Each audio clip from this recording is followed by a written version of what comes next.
It's all for play for still. I think so. Do you want to bet against us?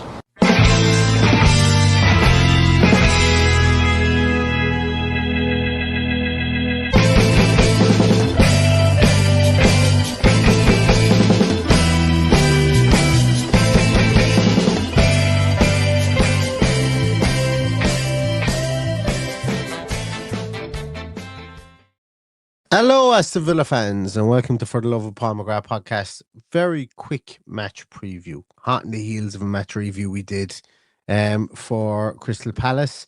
I wanted to come and acknowledge, I suppose, the fact that we are still in Champions League. There's a lot of doom and gloom around the place, some of it warranted, I will admit. But obviously, you know, Aston Villa Football Club are still in Europe's top table as well, and we have an opportunity to continue our good run there, albeit we are coming off a defeat to Club Brugge. And the reason I say that we've got an opportunity to do so is because some team news, or some squad news, should I say, has broken throughout the course of today. And I think one of the biggest pieces are, let's start at Aston Villa first, so we can talk about that, and we can look at maybe the Juventus side of things. But Aston Villa have announced, or Unai Emery announced, that both Ezri Konsa and Boubacar Kamara are back in and available for selection tomorrow night, which I think we'll all agree, based on, well, I feel they are two players that immediately make us better. Immediately make us better from the point of view of what I highlighted yesterday in the post-match for Crystal Palace. If you haven't seen the post-match for Crystal Palace, we went down through a couple of still shots based on the goals we conceded, the spacing, the setup of the team, where I felt that while Youri Tielemans has been lights out for us, by far and away our player of the season, some failings and frailties with regards to his defensive capabilities and the ability to be able to shield that back four, which he was asked to do at the weekend, I think probably unfairly so, did rear its head. And having somebody like a Boubacar Kamara, whether he starts or whether he doesn't start against Juventus, it's good to have him in the squad to be able to bring him in. Likewise, Ezri Konsa. Lots of listeners to this podcast will know I can tolerate Diego Carlos. I don't think he's a bad player at all. But I think that when we bring him into our side, we have a situation whereby it creates a bit of uncertainty within our backline. We can point to great games he's played against Arsenal and Arsenal and Man City, absolutely, and Bayern Munich, 100%, being absolutely amazing in those games, not taking those away. Ezri Konsa for me is the steadier hand, and having the two of those guys, Kamara and Konsa, and I'm not advocating that Kamara replaces Tielemans before anyone gets the wrong end of the stick. I'm advocating that potentially Kamara comes into that midfield and we work that midfield around having a defensive midfield six and having Tielemans in his better role of, you know, being that ball player, or that ball sprayer, should I say, from that position. So I think that's really positive, having those two players. I don't think that there's any more injury news from looking at any of the pieces that Unai Emery has said. Just going down through it there, I know Pau Torres had did a bit of media availability today. He said the last game we didn't get the results we were looking for. We know we have things to correct and analyze that with the staff. These results only make us work harder, so the good dynamic returns. Well, you know, we will see that on the field, Mr. Torres. He also goes on to say that it's special for us and the supporters. They're waiting many, many years to feel this to feel this competition again. We started really well, giving them happy nights here at Villa Park, and we want to enjoy it with them. Give them a victory after a long time, because it has been quite a while since we've actually won a game. So, yeah, so that's really interesting as well. He also says we're in a very good place in the Champions League this season. Started really well. Of course, we lost a good opportunity against Club Brugge, but at home we feel very comfortable. And once again, I think they're right to feel comfortable at home, albeit that they're coming off some strange results, I think, in the Premier League as well.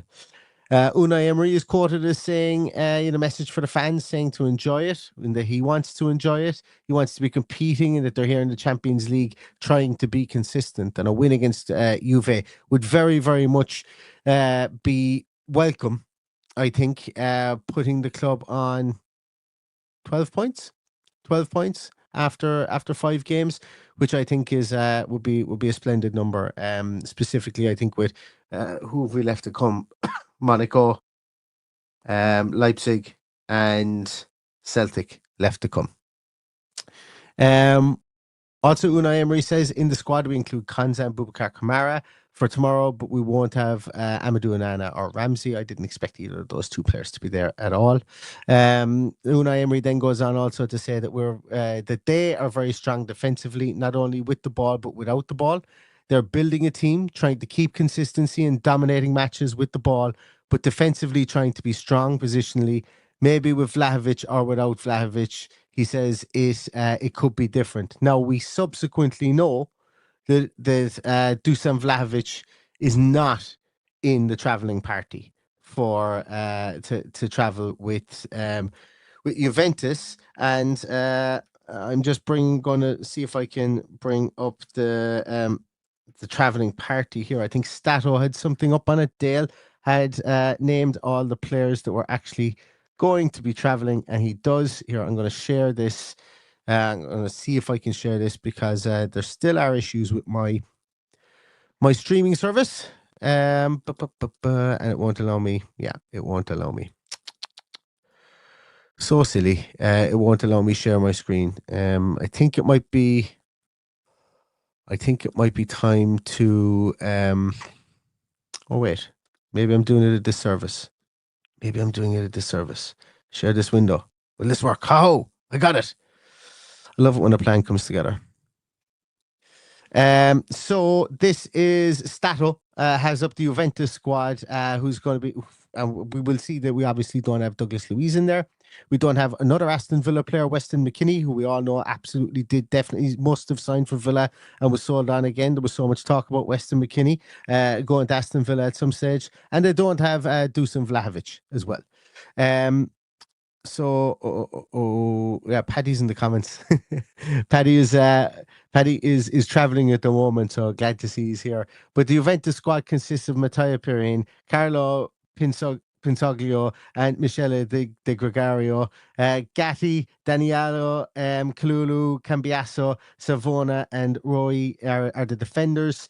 Locatelli, Koopmeiners, Thuram, and Fagioli are the midfielders. Conceição, Yildiz, Timothy Weah, yes, is related, and Samuel Mbangula are the forwards. So look, the reason I wanted to bring that up is because you see some of the comments underneath there. You know, that's awful apart from the field, people asking who, and that's fine. A lot of these players are, like as Unai Emery says, they're building a team here, and they absolutely are building a team. Juventus are building a team for they've obviously got a new manager as well in Thiago Motta, who's over the team as well. He would have really liked to have had Dusan Vlahovic, I think, today for this game. Vlahovic is a superb striker, a striker who was maligned last season and for parts of the season before. We talks about flogging him for a cut price deal of about 30 million, and any team in the whole world would be nuts not to pick him up for that price. I think he's a flaking player. I think he's really good. He's not there. But what they have is pace in abundance in that striker line. Kenan Yildiz is absolutely one of the top under 20 players in the world at this moment in time. Under 22 players in the world at this is he's been one of the massive stars for Juventus this year. Hasn't started every game, but has come off the bench and has played for them. Francisco Conceição as well has come into the team this year. Lightning pace has really come in and tried to light things up for them. He's been exceptional for them since he's come in. Koopmeiners, really, really good. Thuram, really, really good since he's come in. That midfield is going to be pretty, like they've only 14 outfield players, but that midfield is going to be really good against us. Their midfield, Locatelli, Koopmeiners, Thuram, and if they go with Fagioli in there as well, if they go with four midfielders across the middle, whether they go with Conceição on the wing, which I would say that they will do, either way, it's going to be a very dangerous midfield and striking lineup. Just because they've only 14 outfield players, I'm not downplaying the quality this Juventus team has. The defenders that they have there, Kalulu, really good defender. Andrea Cambiaso, we were actually linked with Andrea Cambiaso previously as well, and have been linked with him, I think, as recently as the end of last transfer window as well. No, nice player, very nice player. Federico Gatti is a towering defender, colossus at the back. He's going to be difficult to get around. Danilo has massive amount of pedigree as well. Kalulu, as I mentioned previously. They're still going to have a really good squad. The big thing here is it's going to be 90 minutes tomorrow. So with the squad, my thinking here is with a squad of only 14 outfield players and some of them being young, like the likes of Mbagula, who's had a really good start to the season as well. Timothy Weah, who, if I was to look at every single player and take out Savona and Rui there and the three goalkeepers, if I was to say that there was a player we want to see come on at some stage, and this is not to say that he's a bad player, but he's probably the player here that I fear the least, and now watch him go and score a hat-trick tomorrow, that would be Timothy Weah. Good player, don't get me wrong. Good player, just somebody that I think, if we could get at this team, run them around, keep them moving around the park, keep possession of the ball, but make sure that it's possession of the ball that requires movement, specifically in the forward and the midfield lines. Make sure that they have to make their 3 substitutions, and maybe go beyond those 3 substitutions to be able to compete. Because they've only 14 players. Everybody that's on that list in an outfield position is going to get a run. If they start to come across injuries, they start to have issues. So Aston Villa's, in my book, core responsibility should be go out there and puff your chest out, own the ball. Regardless of who you've to put on the field, try and own the ball as much as you can. Try and keep it passing around. Try and keep this team moving, this Juventus team moving. You have an advantage here where you can make 5 substitutions. Juventus can't. They can't. And it's so simplistic when I put it like that this will obviously be the game plan tomorrow. Now, do you need to make 5 substitutions? No. Should the team be able to go out and play 11 players for 90 minutes and not have a drop off in form or fatigue? Absolutely, 100%. Absolutely. But that Juventus squad, I don't want anybody to go into this game tomorrow and go, they've only 14 players. They're missing X, Y, and Z. That's a bloody good squad. A bloody good squad. Any of those 4 midfielders that they have there, I would take those in my team. I take them at Aston Villa in the morning, absolute heartbeat. Absolutely. 3 of the 4 forwards that they have there, I'm taking them in a heartbeat. Federico Gatti, superb defender. Absolutely superb defender. As I say, we were linked with Cambiasso previously. So just wanted to, and I just wanted to give that, like, it is the bit of the highlight news. The highlight news at the moment for Aston Villa is Juventus are bringing 14 players. They only need to book. Like, realistically speaking, if you've got players rooming together, they only need to book 7 rooms. Well, sorry, no, they've 17. They need to book 9 hotel rooms to fit all their players, like, because they've got so few that they can bring in the traveling squad. But yeah, it's definitely it's going to be a cracking game tomorrow night. I really can't wait for this game tomorrow night. I want Aston Villa to bring their A game like everybody else does. We're going to need to. I feel that if Boubacar Kamara is fit to start the game tomorrow, he is the 3rd name on the team sheet for me. Emi Martinez, Ezri Konsa, and Boubacar Kamara are the first 3 names in the team sheet for me tomorrow. If they're fit to play, if they're 100% fit and have no lingering injuries, they're the people I want to see. Those 3 people start tomorrow. Am I going to be pissed off if they don't? No, I'm not. But in an ideal world, I'd like to see them play. I'd like to see Luca Dean left back. Nothing against Dean Maatsen. In this game tomorrow, I would nearly even play, like, I would have no aversion to playing Ian Maatsen left wing. Absolutely none. And well, obviously Morgan Rogers, it would be my choice to have out there. Play McGinn more centrally. If we're going to run this team around, we're going to need those legs in the middle of the park, and John McGinn is going to need to be in the middle of the park for me once more. I'm going to keep on saying that. The Swiss Army knife piece with John McGinn is taking too much out of what he offers to the team, in my view, and bringing him back more centrally, or finding a way to bring him back more centrally, more consistently throughout the game, I think is I want to see it more, to see if there is a change in our energy levels through the middle, and also our energy levels out wide as well. His comfortability levels out wide potentially are detracted to our energy levels out there, and the not having him through the middle is a detraction, I think, from our energy levels in the middle of the field as well. So I'd love to see us find a way to get him back into a central position, and I don't think it's that difficult. If we move Rogers out left, you bring McGinn in behind Watkins, you can have the 2 of them alternate, and so on and so forth. But it's Yeah, I think it's something I'd like to see. Other changes I would like to see is I'd like to see Matty Cash come back in at right back. I'd like to see. There's a high possibility Kansa's going to be at right back, and Diego Carlos is going to be centre half again as well. I'm torn, and I know a lot of people. We've got a lot of people in the comments that would say probably Leon Bailey needs to sit down for a while. I think his game against Crystal Palace was better than people. It was better than I'm not going to say than what people have seen. It's better than I've seen him play in a while, but it still wasn't last year's. And I'm torn. We don't have the options out wide that we would like to have. And it's going to be the story of our attacking season so far. So with that said, and I know I just mentioned about McGinn playing centrally, but would it be absolutely bonkers that if Juventus are bringing six defenders with only two midfielders. Sorry, I'm just bringing up the apologies. I'm just bringing up the list again for myself here. So, like, do we want to have maybe a situation where we play two up top? We play John Duran up top with Ollie Watkins here. Put McGinn more on the right hand side, but have him cut inside. Allow Matty Cash to go further forward with Boubacar Kamara being that third defender if needs be. Potentially turning ourselves into McGinn shifting across, Cash going forward, and Boubacar Kamara coming back. Player two up top with Morgan Rogers from the left. The more I'm talking about that, the more I'm thinking that sounds like a smart decision.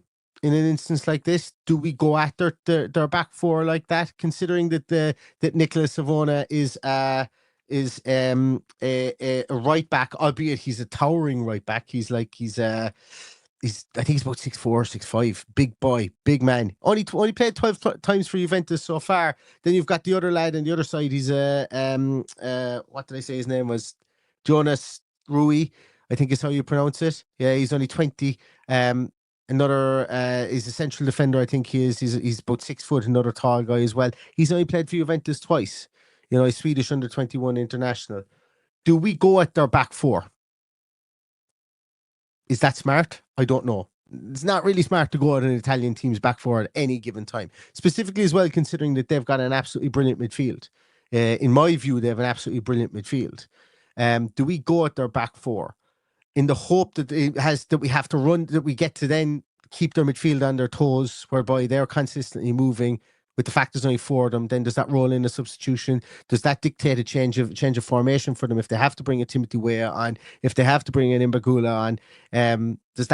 Do we try and make them then make a change to try and dictate to compensate for how we're playing? And I think that's what we'd like to do tomorrow. But do we go with two up top? I'm liking it the more I'm talking about it, but I don't know what the reality of it happening is. I don't know what the reality.